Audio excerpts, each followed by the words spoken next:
నీకు వందనాలు, స్తోత్రాలు నాయనా. ఈ ఉదయకాలం నుండి ఇంతవరకు కాచి కాపాడి భద్రపరిచినందుకు స్తోత్రం ప్రభువా. మీ సన్నిధికి వస్తూ ఉన్నాం. మీ యొక్క దక్షిణ స్థానం చాచి మమ్మల్ని బలపరిచి ప్రార్థించడానికి కూడి మమ్మల్ని కనికరించి మాతో మీరు మాట్లాడమని మీ సన్నిధిని మాతో ఉంచి బలపరచవలసిందిగా ప్రాధేయపడుతూ కూడి వచ్చిన ప్రతి బిడ్డను కూడా కనికరించి బలపరిచి సహాయం దయచేయమని మీ వాక్యము చేత మమ్మల్ని బలపరిచి మరొకసారి ప్రభు మమ్మల్ని ఆయుధపరిచి ప్రార్థనకి ప్రోత్సహించమని యేసయ్య పరిశుద్ధ నామములో స్తుతించి గణపరిచి ఆరాధించి వేడుచున్నాం తండ్రి, ఆమేన్.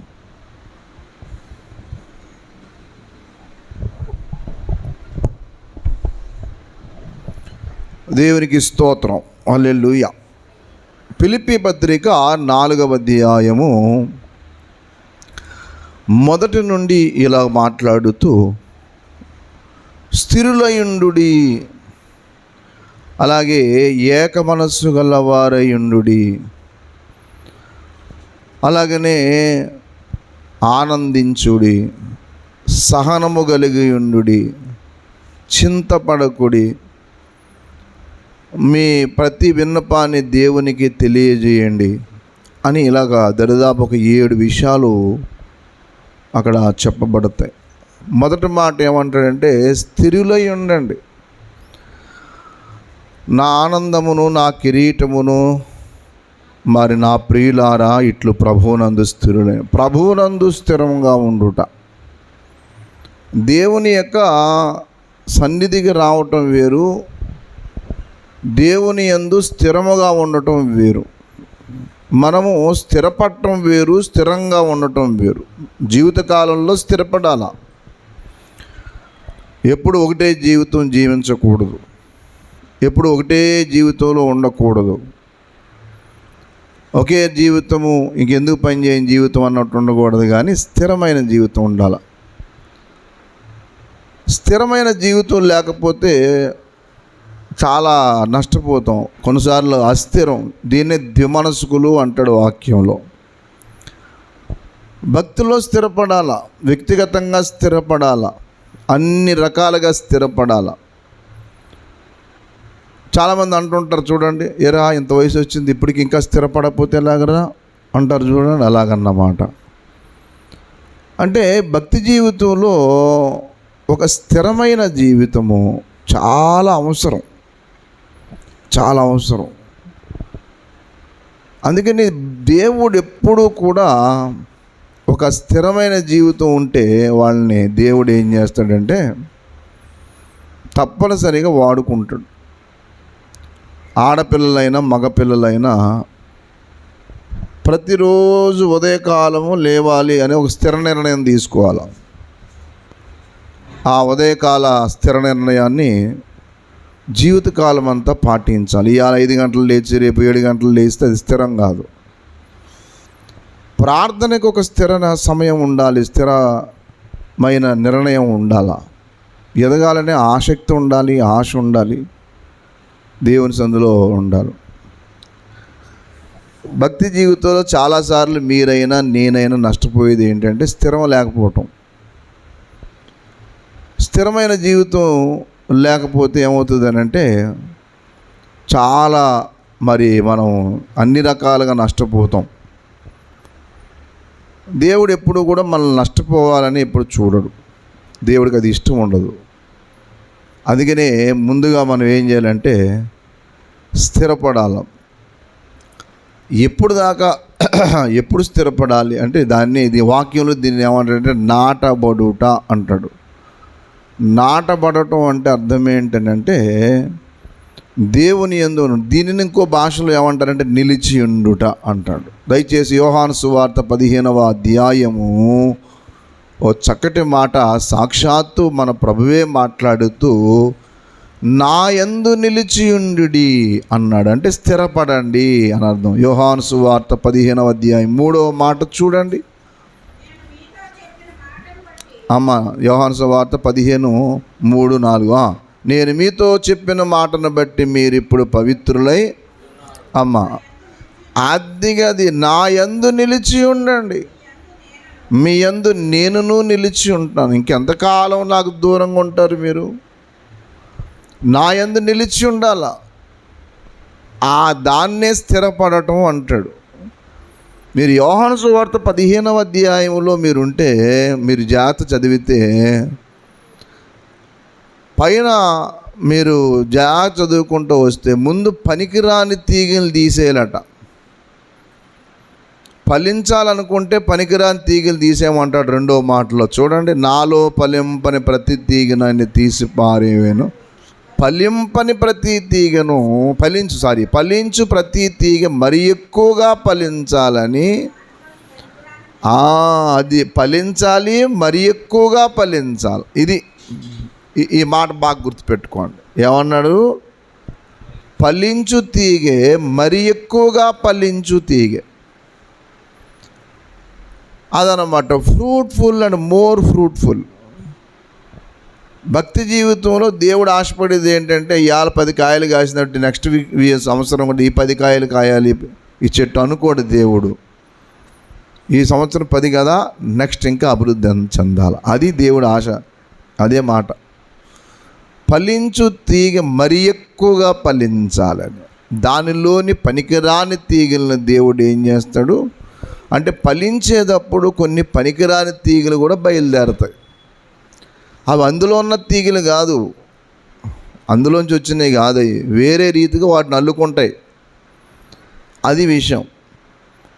అందుకని ఆ మాట చెప్తూ, ఆ పనికిరాని తీగలు తీసేసినప్పుడు 3వ మాట నెరవేరుతుంది. ఏమన్నా చెప్పండి? మీరిప్పుడు పవిత్రులై ఉన్నారు అన్నాడా? 3 చూడండి ఏమన్నాడు? నేను మీతో చెప్పిన మాటను బట్టి మీరిప్పుడు ఎప్పుడు పవిత్రులయ్యారు? పనికిరాని తీగలు తీసేసినప్పుడు ఏమయ్యారు చెప్పండి? పవిత్రులు అవుతారు. అది విషయం. మనలో ఏదైతే పనికి రాకుండా ఉందో అది తీసేయాల. ఉపవాస ప్రార్థనకు అడ్డు ఏంటి అసలు? ఆ ఆటంకాలని తీసేసుకోవాలి. ఉపవాస ప్రార్థన చేయాలా? మీ అందరికీ మీకు ఆశీర్వాదకరమైన విషయం. రాత్రి మేమందరం ఇక్కడ ఆన్లైన్ ప్రేయర్లో ఉన్నాం.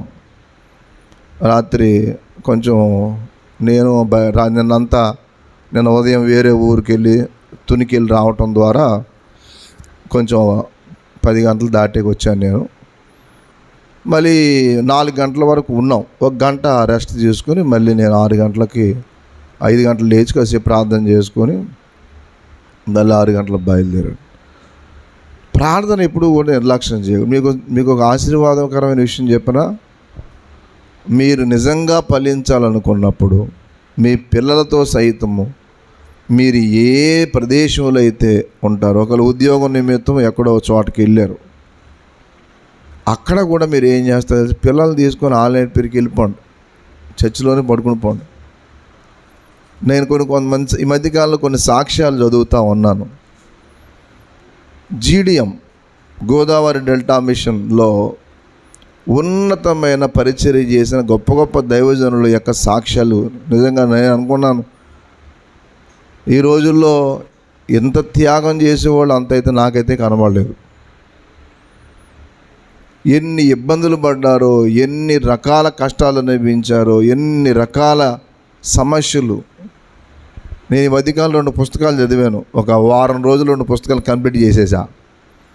ఒకటి రాజశేఖర రెడ్డి గారు పెదనాన్నగారు, ఎస్ ప్రభుదాస్ గారు, ఆ తర్వాత ఇంకో మహానుభావుడు గొప్ప దైవ సేవకుడు ఎస్ ఆనందం గారని ఆయన వీళ్ళిద్దరు పుస్తకాలు సాక్ష్యాలు చదివాను నేను. ఈ బాబు ఎంత త్యాగవాయు, వీళ్ళకి ఎంత దేవుడి కొరకు ఎంత త్యాగం చేశారేంటి అనుకున్నాను నేను. ఆస్తులు వదిలేశారు, కులాన్ని వదిలేశారు, ఎన్ని రకాల ఇబ్బందులు పడ్డారు. ఎన్ని ఇబ్బందులు పడి కూడా పైపెచ్చి మళ్ళీ ఈ సంఘాల్లో కూడా రకరకాల సమస్యలు సృష్టించేశారు ఆయన. అలాంటి మా పెద్దవాళ్ళకి అలాంటి సమస్యల్లో సైతం దేవుని యందు మాత్రం ఎప్పుడు వెనక్కి తిరిగి చూడలేదు వాళ్ళు. ఇంకా అన్ని సమస్యలు వస్తే మనం సేవ వదిలేసి వెళ్ళిపోతాం. మనమైతే ప్రార్థన మానేసి లోకంలో కలిసిపోతాం. సరైన వస్త్రం లేకపోయినా, సరైన తిండి లేకపోయినా, ఏమి లేకపోయినా అన్నీ భరించి దేవుడి కోసం నిలబడ్డారు మహానుభావులు. ఎంత గొప్ప సాక్ష్యాలు అని అంటే మీరు అలాంటి పుస్తకాలు చదవాలా. చదివితే మనం కూడా ప్రోత్సహించబడతాం. నేను ఇదివరకు చాలా ఎక్కువ పుస్తకాలు చదువుతూ ఉండి, ఇప్పటికీ చదువుతాను, పుస్తకాలు ఏం చదవకుండా ఉండను. మళ్ళీ మధ్యకాలంలో మంచి దైవజనుల సాక్ష్యాలు విన్నాను, నేను చదివాను. స్థిరమైనగా ఉండాలనుకున్నప్పుడు మనలో పనికిరాని కొన్ని తీగులు ఉంటే వాటిని ఏం చేసాను చెప్పండి, తీసేసుకోవాలి మనం. ప్రార్థనకి అడ్డేది ఏదన్నా ఉందనుకోండి, దాన్ని తీసేసుకో. అది తిండా, కడుపు కాల్చుకోండి, ఏం పర్లే. ఒక పూట దేవుని కొరకు, ఒక రోజు దేవుని కొరకు కడుపు కాల్చుకోండి. అలాగే నీరు నీ కుటుంబానికి నీకు ఆటంకం ఉన్నది, అది ఏ పనికిరాని తీగని తీసేయండి. తీసేసినప్పుడు ఏమవుతామంటే పవిత్రులై ఉంటాం. అప్పుడు పవిత్రులై ఉందురు అన్న మాట అప్పుడు నెరవేరుతుంది. నేను మీతో చెప్పిన మాటను బట్టి మీరిప్పుడు పవిత్రులై ఉన్నారు. పనికిరాని తీగలు ఉన్నప్పుడు పవిత్రులు అవ్వం. నీలో నాలో కొన్ని పనికిరాని తీగలు ఉంటాయి, శరీరంలో ఉంటాయి, మనసులో ఉంటాయి. శరీరంలో మనసులో ఉంటాయి. నీ మనసులో కొన్నిసార్లు దుష్ట ఆలోచనలు ఉంటాయి, కొన్నిసార్లు ఒక దుష్ట తలంపులు, అలాగే కొన్నిసార్లు శరీరంలో నిన్ను దేవుని కంటే శరీరాన్ని బాగా ప్రేమించే మనసుకు తీసుకెళ్ళిపోదు శరీరం. ఇవన్నీ తీసేసుకోవాలి. దేవునికి ప్రాధాన్యత ఇవ్వటం నేర్చుకున్నప్పుడు దేవుని యొక్క సన్నిధిలో మనం కొనసాగుతున్నాడు. మనం కొన్ని తీసుకోలేము, కానీ దేవుడే తీసి పాడేస్తాడు వాటిని. అందుకని ఇట్లు ప్రభువునందు స్థిరంగా ఉండండి అన్నాడు. మనం దేవుని యందు, దీనినే యోహాను సువార్త 15లో ఏమన్నాడంటే నిలిచి ఉండండి. మనం నిలబడకపోవడానికి కారణం ఏంటనంటే కొన్ని పనికిరాని తీగలు, అలవాట్లు, క్రియలు, దేవుడికి నచ్చని విషయాలు. అందుకనే దేవుని యొక్క సాన్నిధ్యంలో దైవజనులైన వారు, దేవుని బిడ్డలైన వారు ఓ ప్రార్థన చేస్తుండేవారు. దేవా, నా యందు నీకు ఆయాస్కర మార్గం ఏదన్నా ఉందేమో చూడు, నన్ను పరిశోధన చేయి, నన్ను పరిశీలించు. 139వ కీర్తన 20వ మాట చూడండి. 139వ కీర్తన 20వ మాట.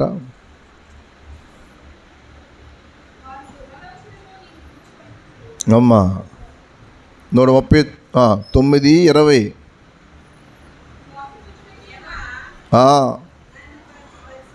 ఆది దేవా, నన్ను పరిశోధించి నా హృదయమును తెలుసుకున్నాము, నన్ను పరీక్షించి నా ఆలోచన తెలుసుకున్నాము. అది నీకు ఆయాసకరమైన మార్గము నా యందు ఉన్నదేమో చూడు. నిత్య మార్గం, దాన్నే సత్య మార్గం అంటాడు. నిత్య మార్గమున నన్ను నడిపించు. అలాగే 19వ కీర్తన దగ్గరికి కూడా రండి. 19వ కీర్తన 14వ మాట చూడండి. యెహోవా నా ఆశ్రయదుర్గమా, నా విమోచకుడా, నా నోటి మాటలు, నా హృదయ ధ్యానము నీ దృష్టికి అంగీకారమగునులు గాక. ఎంత మంచి మాట చూడండి. నా నోటి మాట, నా హృదయ ధ్యానము నీ దృష్టికి ఏమవ్వాలి? అంగీకారం. అలాగే అంటే కొన్నిసార్లు మనము నోటి మాటల ద్వారా ఇంట్లో ఉన్న కొన్ని పరిస్థితులను బట్టి గబుక్కుని ఏం చేస్తామంటే ఇంకా ఒక రకంగా దేవునికి విరోధంగా మాట్లాడతాం. ఇంట్లో వాళ్ళకి విరోధంగా మాట్లాడుతున్నాం అనుకుంటున్నాం మనం, కానీ దేవుడు కూడా నొచ్చుకుంటాడు. మన ప్రార్థనకి కొన్ని మాటలు అడ్డైపోతాయి తెలుసా మీకు? మన ప్రార్థనా జీవితానికి కొన్ని మాటలు ఆటంకం అయిపోతాయి. అందుకే దేవుని పిల్లలారా, మనకి మధ్యలో ఆయాస్కరమైన తీగలు, ఆలోచనలు, క్రియలు ఉన్నప్పుడు దేవుడు మన ప్రార్థన వినడు. యెషయా గ్రంథం 1:15 ప్రకారంగా మీరు బహుగా ప్రార్థన చేసిన విన్ను. అంటే ఎందుకు అంటే మీ చేతులు రక్తంతో నిండి ఉన్నాయి, మీ ఆలోచనలు సరిగ్గా లేవు, మిమ్మల్ని ముందు కడుక్కోండి, మీరు సర్దు చేసుకోండి అన్నాడు. కాబట్టి దేవుని బిడ్డలుగా మొదటి విషయం ఏంటంటే ప్రభువునందు స్థిరపడాలి, నిలబడాలి, వాక్యంలో నిలబడాలి. కుటుంబ ప్రార్థనలు నిలబడాలి. ఏదో వెళ్తున్నావులే వస్తున్నావులే అంటే ఏముండదు. మనం సరిగ్గా ప్రార్థన చేస్తున్నప్పుడు మన ద్వారా కొంతమంది రక్షించబడతారు, రక్షణానుభవంలోకి వస్తారు. కాలుతున్న కట్టె ఇంకొక కట్టెని వెలిగిస్తుంది. మండుతున్న కట్టె ఇంకొక కట్టెని ఏం చేస్తుందంటే వెలిగించకుండా ఉండదు, వెలిగిస్తుంది. మరి నువ్వు ఇతరులని కనీసం ఇంట్లో ఉన్న వాళ్ళకి మనం వెలుగును చూపించలేకపోతున్నాం అంటే అర్థం ఏంటంటే మనం సరిగ్గా వెలగట్లేదు అని అర్థం. అలాగే 17వ కీర్తన 3వ మాట కూడా చూడండి. 17వ కీర్తన 3వ మాట, రాత్రి వేళ నీవు నన్ను దర్శించి నా హృదయాన్ని పరిశీలన చేశావు, నన్ను పరిశోధించావు. ఎంత మంచి మాట. నీకు ఏ దురాలోచన ఏం చేయలేదమ్మా, కానరాలేదు. ఎప్పుడు రాత్రివేళ పరిశోధించినప్పుడు ఏ దురాలోచన కూడా కనిపించలేదంటే ఎంత గొప్ప విషయం చూడండి. అంటే అంత విషయం, అంటే ఆలోచనలో కూడా ఏమాత్రం కూడా ఆలోచనలో కూడా ఎక్కడా తేడా లేదు. కాబట్టి దేవుని బిడ్డలారా, మనం ఎప్పుడు కూడా ఇంకో మాట కూడా ఒక చక్కటి మాట ఉందో చూడండి. ఇందాక 18వ కీర్తనలో నా నోటి మాట నా హృదయ ధ్యానము నీ దృష్టికి అంగీకారములుగా అన్నాడా. అలాంటి మాటే 141:2 ఉంది చూడండి. ఒకటి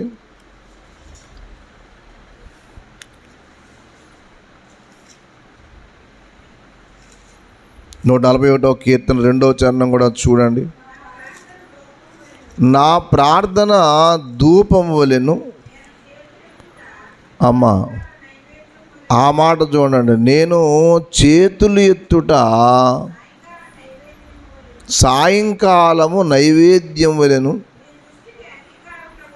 అది నీ దృష్టికి అంగీకారములుగా. ఇక్కడేమన్నాడు, నా నోటి మాట నా హృదయ ధ్యానము నీ దృష్టికి అంగీకారములుగా కాక అంటే అక్కడేమంటాడు, నా ప్రార్థన నా చేతులు నీ దృష్టికి ఎలా ఉండాలా. ఏదో ప్రార్థన చేస్తున్నామంటే కుదరదు. ఇక్కడ మీరు బాగా గుర్తుపెట్టుకోవాల్సిన విషయం ఒకటి ఉంది. ప్రార్థన చేస్తున్నాను కదండి అయ్యా అంటే ప్రార్థన అందరూ చేస్తారు, అది కాదు. దేవుని దృష్టికి అంగీకారమేనా అనేది గుర్తుపెట్టుకోవాలి. ఇక్కడ ఎప్పుడూ కూడా దేవుని దృష్టికి అంగీకారం కాకపోతే వ్యర్థమైపోతుంది. అందుకని దేవుని యందు స్థిరంగా ఉండుట, నిలిచి ఉండుట, నీ దేవునికి దృష్టికి అంగీకారంగా జీవించడం చాలా ముఖ్యం. దేవుని పిల్లలారా, ఈ రోజుల్లో నేను చాలాసార్లు బాధపడుతున్న ఒక బాధ ఏంటంటే ఎక్కువ దేవునితోనూ వాక్యముతోనూ మరి గడపవలసిన మన జీవితాలు ఇప్పుడు ఏమైపోతున్నాయంటే వాక్యానికి ప్రార్థనకి పెద్ద ప్రాధాన్యత ఇవ్వటలే. ఈ రోజుల్లో నేను రాత్రి ఆన్లైన్ ప్రేయర్ అని చెప్పి ఎవరన్నా ఉంటారేమో మన సంఘంలో ఉన్న బిడ్డలు అనుకున్నా. మొన్న ఆదివారం మరీ ప్రకటన చేశాం కదా అని చెప్పి. మీరు టీవీలో పోయినా బాధపడను, లేకపోతే ఏమో పోయినా బాధపడను, కానీ ప్రార్థన చేయకపోతే నా హృదయం కోసేసినట్టు అనిపిస్తుంది. అరే వీళ్ళ అభివృద్ధి కోసం ఎక్కడెక్కడి నుంచో వచ్చి సేవకులు ప్రార్థన చేస్తూ ఉన్నారు, వీళ్ళు అసలు కనీసం ఇంత కూడా భారంతో ప్రార్థన చేసి అలవాటు ఎందుకు చేసుకోలేకపోతున్నారు అబ్బా వీళ్ళు అనిపిస్తుంది. మీకు తెలుసా, ఆన్లైన్ ప్రేయర్లో గడిపిన ప్రతి కుటుంబం బాగుపడింది, ప్రతి వ్యక్తి బాగుపడ్డారు. భక్తుల జీవితాల్లో వాళ్ళ ప్రార్థనా జీవితం చూస్తే నిజంగా మనం అసలు ఏం ప్రార్థన చేయనట్టే లెక్క. ఇప్పుడు మరి ఆయన ఏదో నిలిచి ఉన్నామని చెప్పుకోవటం ఎంతవరకు సమంజసం? మనలో స్థిరం ఎక్కడుంది? ఆదివారం ఏదో అనుకుంటున్నాం, ఉదయకాలం నుండి సాయంకాలం వరకు సమయాన్ని ఎక్కడ గడుపుతున్నావు? దేవుని సందులో ఎంత విజ్ఞాపనం చేస్తున్నావు? మన ఇంట్లో పరిస్థితులేమో సరిగ్గా లేవు చాలామంది ఇళ్లల్లో, కానీ ప్రార్థించలేని స్థితిలో ఉండిపోతే పరిస్థితులు ఎలా మారుతాయి? ప్రార్థన పరిస్థితులను మారుస్తుంది, మన గృహ పరిస్థితులను మారుస్తాయి. మన అన్నదమ్ములు మనల్ని బట్టి రక్షణ పొందాలి. వాళ్ళు జీవితకాలం అంతా మనమే వాళ్ళకి తలపోటుగా ఉంటే ఇంక మనల్ని బట్టి ఇంక సాక్ష్యమేముందని, మన సాక్ష్యం మన నిలబడి ఉండటం ద్వారా మన ఇంట్లో మంచి మేలు ఉంటుంది, మనకి సంబంధించిన వాళ్ళు రక్షించబడతారు, సంఘానికి క్షేమం ఉంటుంది. కొంతమంది ఎన్ని సంవత్సరాలు దేవుని సంధికి వచ్చినా, సంఘానికి వచ్చినా ఆ సంఘానికి ఏం ఉపయోగం ఉండదు వాళ్ళ వల్ల. ఆ సంఘంలో వీళ్ళని బట్టి కనీసం ఒక్క ఆత్మ కూడా ప్రోత్సహించబడే స్థితిలోకి వెళ్ళరు. ఏంటి ప్రయోజనం అంటే వీళ్ళు సరిగ్గా దేవుని యందు నిలిచి ఉండే తత్వం వీళ్ళకి లేదు, నిలబడలేకపోతూ ఉన్నారు. మన వల్ల చాలామంది మనం అనుకుంటూ ఉంటాం, దేవుని యందు నిలిచి ఉన్నప్పుడు దేవుడు మన యందు నిలిచి ఉంటాడట. మన యందు నిలిచి ఉంటే ఏంటంట మనకు లాభం అని అంటే ఫలిస్తాం, బహుగా ఫలిస్తాం. అది విషయం. ఏదో ఫలించుతున్నాం అని అనుకోకూడదు, ఎక్కడితో సంతృప్తి చెందకూడదు. ఇహలోక సంబంధితమైన విషయాల్లోనేమో సంతృప్తి ఉండాలి,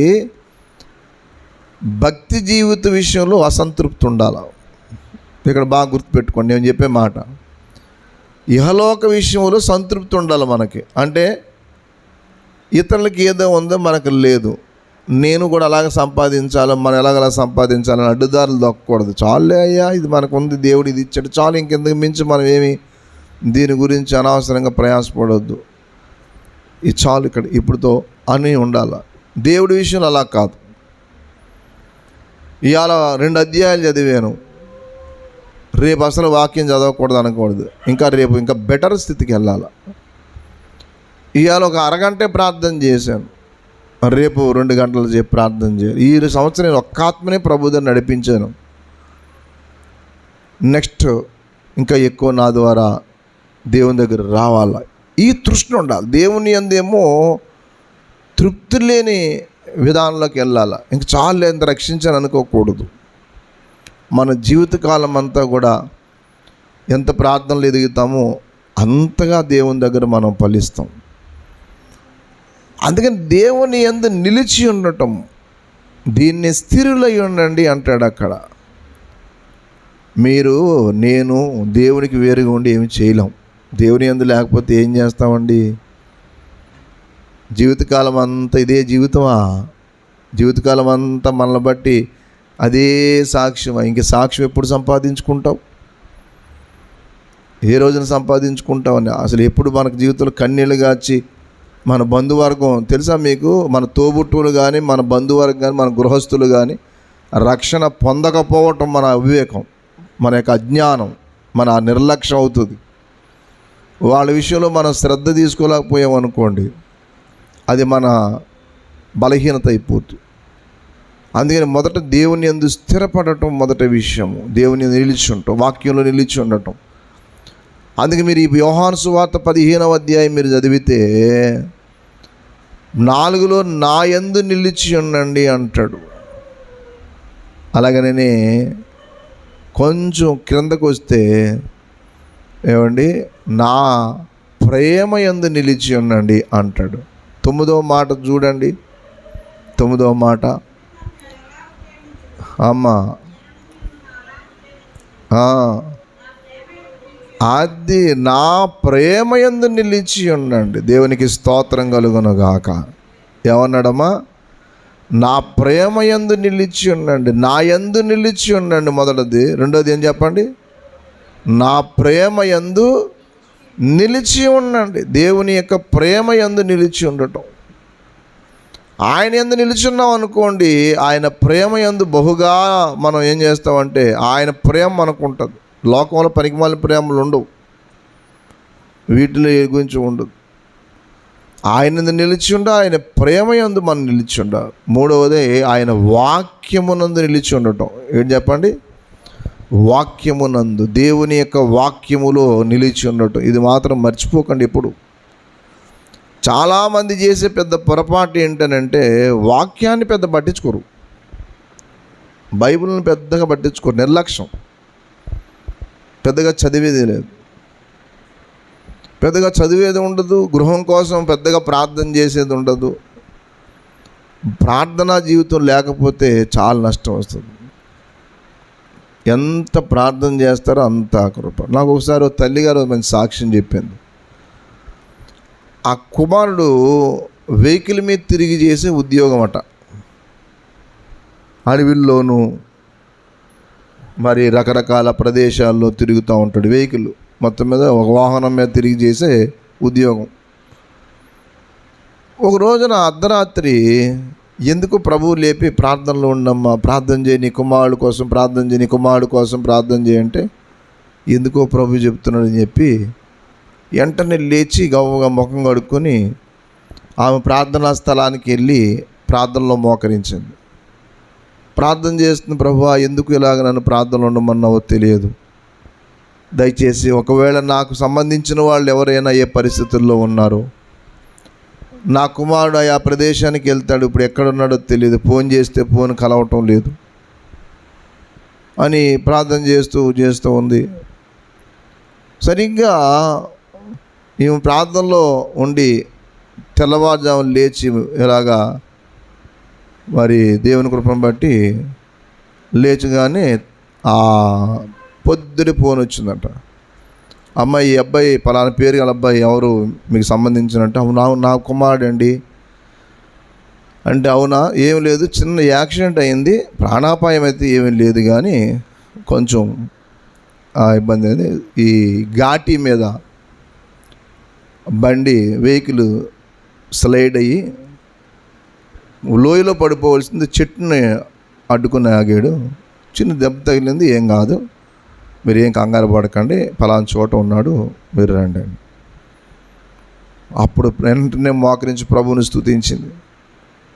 ప్రభువుని స్తుతించి, ప్రభువా అందుకేనేమో నన్ను ఈ రీతిగా లేపాం. అలాగే ఒక సంస్థ స్థాపించిన ఒక నాయకుడు, ఒక దైవజనుడని దేవుడు అర్ధరాత్రి లేచి ప్రార్థన చేయమన్నాడట.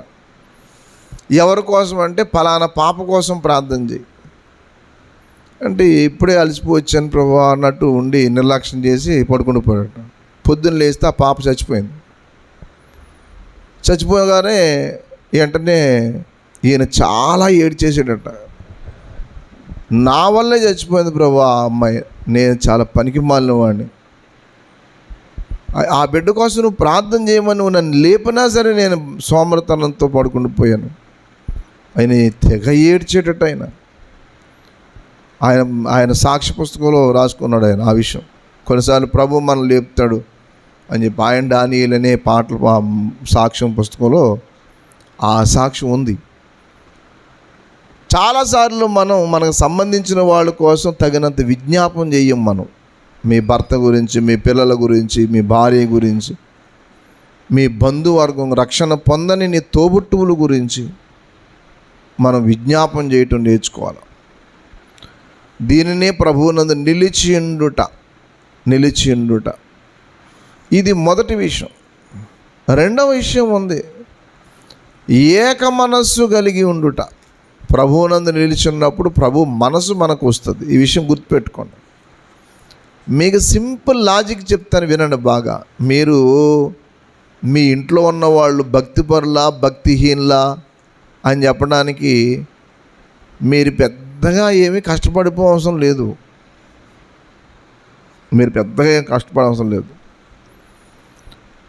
మీరు చెప్పే తగ్గింపు విషయాలకి వాళ్ళు లోబడకపోతే వాళ్ళల్లో దేవుని ఆత్మ పనిచేస్తున్నాడు అని ఇప్పుడు అనుకోకండి.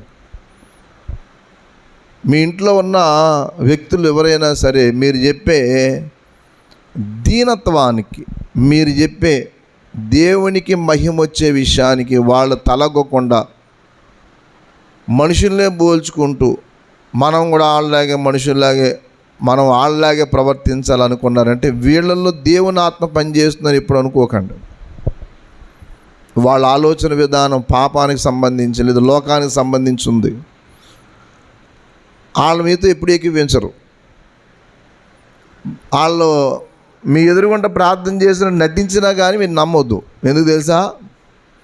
అంత ప్రార్థన చేసి నిజంగా అంత దేవుని యొక్క మనసు కలిగిన వాళ్ళు ఏం చేస్తారంటే వద్దులేండి అయ్యా, అది మనకి అవసరం లేదని. కానీ సర్లే అయితే నిజమే కదా, అంత పెద్ద ఏముందని వెంటనే తగ్గిపోతారు.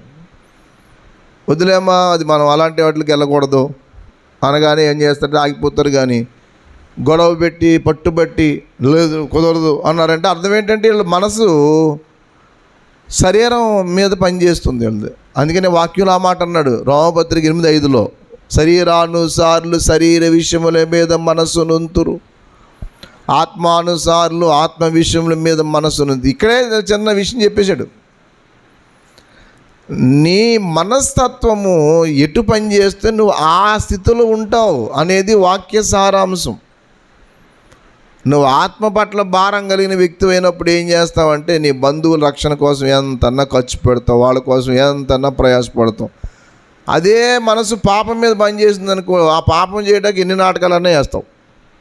దాన్ని నీకు ఎవడో చెప్పినా కానీ ఎన్ని రకాల కవరింగ్లన్నా చేసి పాపం చేయడానికి ఇంక ఏదో వంక పెట్టుకుంటావు. ఏదో వంక కారణం తెలుసా, వీళ్ళకి ఎప్పుడు పాపం మీద దృష్టి తప్పిస్తే పరిశుద్ధత మీద ప్రభు సన్నిధి మీద ఉండదు.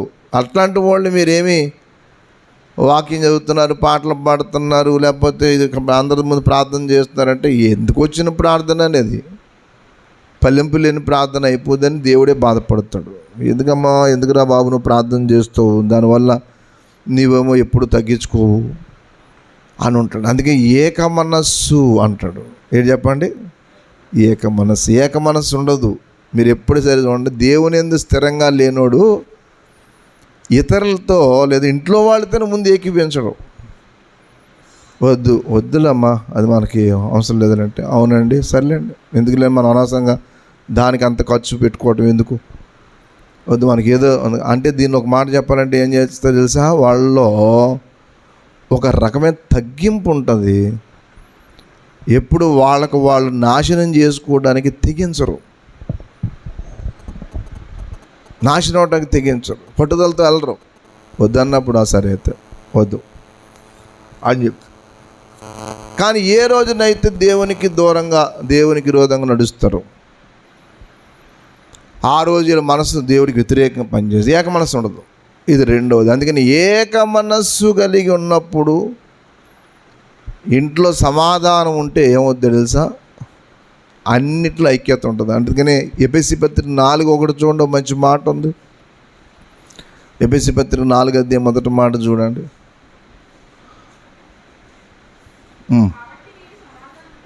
కాబట్టి మీరు సమాధానమును బంధము చేత ఆత్మ కలిగించు ఐక్యమును అది అక్కడ ఏమని చెప్పండి, సమాధానమును బంధం. ఏ బంధం అమ్మా, లేదా అక్కడ ఏముంది, సమాధానం అనేది బంధము. ఒక వ్యక్తి ప్రభువులో నిలుచున్నప్పుడు సమాధానంతోనే ఉంటాడు. వాళ్ళు మోకరిస్తే నశించిపోతున్న ఆత్మల పట్ల భారం ఉంటుంది, వేదన ఉంటుంది, కన్నీళ్ళు ఉంటాయి. తన ఇంటి వారు ఎవరు రక్షణ పొందకపోతే అయ్యో ప్రభువా, మా అన్న ఇంకా నేటికి రక్షణ పొందలేదు, నా చెల్లి ఇంకా నాకు రక్షణ లేదు. మీరు ఎప్పుడైనా సరే చూడండి, నేను ఒక్క మాట చెప్పి ముగిస్తాను. ఆత్మల ఎడల ఏ ఆలోచన లేకుండా భారము లేకుండా ఉన్నారు అంటే అర్థం ఏంటంటే వీళ్ళకి అసలు ఏమాత్రం మారు మనసు అనేది వీళ్ళు పెద్దగా పట్టించుకునే వ్యక్తులు కాదు కదా. దైవజనుడు ఆనందం గారని నేను చూడలేదు, ఆ మహానుభావుడిని సునీల్ గారు చూశారట. నేను ఆయన సాక్షి చదువుతున్నప్పుడు మనం అసలు ఎలా ఉంటాం, మనం లైఫ్లో ఇలాంటి ఏం చేయగలను. వృద్ధాప్యానికి వచ్చిన తర్వాత 2 కళ్ళు పోయాయి షుగర్ వల్ల, 2 కళ్ళు పనిచేయటం మానేసి అంధత్వం వచ్చేసింది. అలాంటి పరిస్థితుల్లో కూడా దేవుని సేవ ఆపకుండా ఎక్కడెక్కడికో వెళ్ళేవాడట ఆయన ఎవరి సహాయం ద్వారానో. ఆశ్చర్యం చూడండి. దేవుని యొక్క పరిచర్యలో దేవుని కొరకు ఎంత ఆ వయసులో సైతం శరీరం సహకరించకపోయినా కానీ దేవుని యొక్క ఆత్మల పట్ల భారం, ఆత్మల పట్ల ఆవేదన. అలాగే ఎస్ ప్రభుదాస్ అయ్య గారు అని, మరి ఆయన గురించి కూడా చదివితే ఆయన హాస్పిటల్లో ఉన్నారంట. ఒకసారి అనారోగ్యం చేసి హాస్పిటల్లో ఉంటే మీటింగ్కి వెళ్ళాల. డాక్టర్ గారు కదలటానికి వీల్లేదంటే, నేను కదలకపోతే ఎలాగండి అయ్యా, దయచేసి నాకు పర్మిషన్ ఇవ్వండి, నేను వాకింగ్ చెప్పి వచ్చి మళ్ళీ బెడ్ మీద పడుకుంటాను అన్నట్టు. ఈ చేతులకి ఇవన్నీ ఉన్నాయి, ఆ శిలానికి సంబంధించింది. దయచేసి అవి తీసేయండి, మళ్ళీ వచ్చి నేను పెట్టుకుంటానంటే, ఇంక ఈయన పట్టుదల వాళ్ళు భరించలేక సరేలేండి అయితే అని చెప్పి కూర్చుని వాకింగ్ చెప్పండి అని చెప్తే అలాగే అని చెప్పి అవన్నీ తీసి మళ్ళీ నీడిల్స్తో వచ్చి వాకింగ్ చెప్పి వెళ్ళి మళ్ళీ హాస్పిటల్ బెడ్ పడుకున్నాడు. ఆత్మల పట్ల ఎంత వేదనో చూడండి. ఆ ఫిలిప్పీ పత్రికలోనే ఉంది. యువదియా సుంటికి అనే వాళ్ళ గురించి తర్వాత చెప్తాను. కానీ ఆ సహకారుల పేర్లు జీవగ్రంథం మందు ఉన్నాయట. ఎక్కడున్నాయి? జీవగ్రంథం మందు. ఎక్కడ? దేవుని యొక్క పరిచర్యలో, దేవుని యొక్క సన్నిధిలో కొన్ని ఆత్మల కొరకు మీరు ఎప్పుడైనా సరే మీరు ప్రయాసపడి, మీరు కన్నీళ్ళు గార్చి ప్రార్థన చేసి, మీ గృహంలో ఉన్న వారి కొరకే కానీ, సంఘములో ఉన్న బిడ్డల కొరకే కానీ, ఇతరుల కొరకే కానీ ప్రయాసపడి చేస్తే ఏమవుతుంది తెలుసా మీకు? మనకంటూ దేవుడు ఒక ఆధిక్యత ఇస్తాడు. అలాంటి ఆధిక్యతలో కొనసాగుతాను. నేను మూడు విషయాలు చెప్తున్నా. ఒకటి, స్థిరంగా ఉండండి. రెండవది, ఏక మనస్సు కలిగి ఉండండి. మూడవది, ఒక ఆధిక్యతలో ఉండండి. ఆ సహకారుల పేర్లు ఎక్కడున్నాయి? జీవగ్రంథం. ప్రయాసపడండి అన్నాడు పైన. ఇంకో మాట చెప్పాలంటే, సువార్త పనుల్లో ప్రయాసపడ్డ స్త్రీలు. ఈ రోజుల్లో సువార్త చేసేవాళ్ళు కరువైపోయారు. అసలు ఈరోజు అందరూ వచ్చి ఉంటే రాత్రిగా ఇక్కడ ఆన్లైన్ పేరుకి తెల్లవారుజాము సువార్త చేద్దాం అనుకున్నాం. కానీ కొంచెం నేను ఆలస్యం అవడంతో చేయలేకపోయాం. చాలా కాలం అయిపోయింది తెల్లవారుజాము సువార్త చేయాలి. ఓ పక్కన బాధ ఉంటుంది, ఓ పక్కన వేదన ఉంటుంది, సరిగా సువార్త చేయట్లేదని. మనం అందరం ఒక ప్రార్థన చేయాలి ఇప్పుడు. ప్రభువా, నన్ను స్థిరపరచు. నేను నా కుటుంబంతో ప్రతి చిన్న విషయంలో ఏకీభవించి నష్టం కలగజేసే వాటన్నిటికీ దూరంగా ఉండి ఏదైనా నీ మహిమ కొరకు నేను బ్రతకాలి. అలాంటి జీవితమే నాకు ఇవ్వండి. తెలుసా, రేపు పొద్దున్న దేవుని దగ్గర నిలబడితే మన పేరు జీవగ్రంథంలో లేని జీవితం అయితే ఆ విషయం లేకపోతే ఏం ప్రయోజనం? బైబిల్ పైనట్టు. కాబట్టి దేవుని యొక్క సన్నిధికి మీరు ప్రాధాన్యత ఇవ్వగలిగితే మీరు తప్పనిసరిగా ఆధిక్యతలోకి వెళ్తారు. ఆధిక్యతం. లూకాసు వార్త 16వ అధ్యాయము 9వ మాట చదవండి. మీరు కొన్ని ఆత్మను సంపాదించండి, ఆ సిరి మిమ్మల్ని వదిలిపోయినప్పుడు మీరు నిత్య గృహాల్లోకి వెళ్తారంటాం. అన్యాయపు సిరి వలన సంపాదించుకోండి. ఎందుకనగా ఆ సిరి మిమ్మల్ని వదిలిపోయినప్పుడు మిమ్మల్ని చేర్చుకుంటారు. ఎవరు? మీకు అన్యాయపు సిరి అంటే ఏంటి తెలుసా? ఇహలోకంలో మనకు వచ్చే ప్రతి ధనం, దాంతో మీరు ఆత్మలు సంపాదించండి. మీరు ప్రార్థనలో ఆత్మలు సంపాదించండి, ప్రయాసపడండి. దానివల్ల ఆ సిరి మిమ్మల్ని వదిలిపోయినా, మీరు దాన్ని విడిచిపెట్టి వెళ్ళిపోయినా నిత్య గృహాలు ఉంటాయి, అధికతలోకి వెళ్తారు. అక్కడ ఏమన్నాడంటే జీవగ్రంథంలో పేర్లు ఉంటాయి అన్నాడు. అందరూ ఈ లోకంలో పేరు కోసం ప్రయాసపడేవాడు, ఈ లోకంలో ఆళ్ళు చూసి నన్ను మెచ్చుకోవాలి, వీళ్ళు చూసి నన్ను మెచ్చుకోవాలని తయారయ్యేవాళ్ళే తప్ప దేవుడు నన్ను మెచ్చుకుని నాకు ఆధిక్యత ఇవ్వాలని ఆలోచన చేసేవాళ్ళు తక్కువ. కానీ నువ్వు మనుషుల్ని చూసి మెప్పించాలనుకుంటే ఏముండదు. కానీ దేవుని సంతోషపెట్టు, దేవుడు మెచ్చుకుని నీకు ఒక ఆధిక్యత ఇస్తాడు. అలాంటి ఆధిక్యతలో దేవుడు మనల్ని అందరూ నడిపించునుగాక. ప్రార్థన చేద్దాం, మోకరించండి. ప్రార్థన చేద్దాం, మోకరించండి. అందరూ మోకరించి